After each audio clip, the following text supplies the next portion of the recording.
la caractéristique essentielle des États-Unis, c'est sûrement d'être la première économie développée à être délibérément et agressivement passée à un mode d'économie de service. C'est une économie de service et c'est une économie spécialisée dans la haute technologie.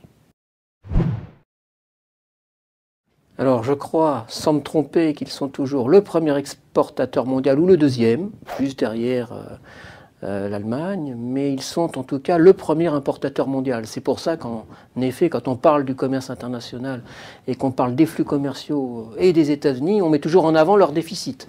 Leurs importations sont gigantesques, mais leurs exportations sont loin d'être négligeables. C'est le deuxième exportateur mondial juste derrière l'Allemagne.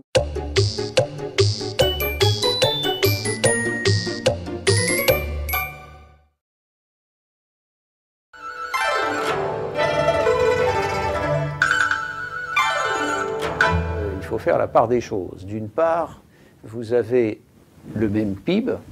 Quand vous passez au PIB par tête, vous avez 300 et quelques millions d'habitants d'un côté et 1,3 milliard de l'autre. Ça veut dire que par tête de PIB, on ne parle pas du tout, mais pas du tout, de la même chose. Deuxièmement, vous avez une avance des États-Unis dans un certain nombre de domaines qui ne vont pas perdre du jour au lendemain.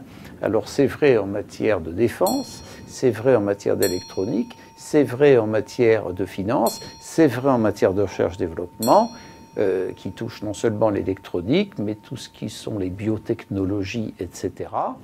Plus, il ne faut pas oublier, une grande capacité des États-Unis en matière agroalimentaire.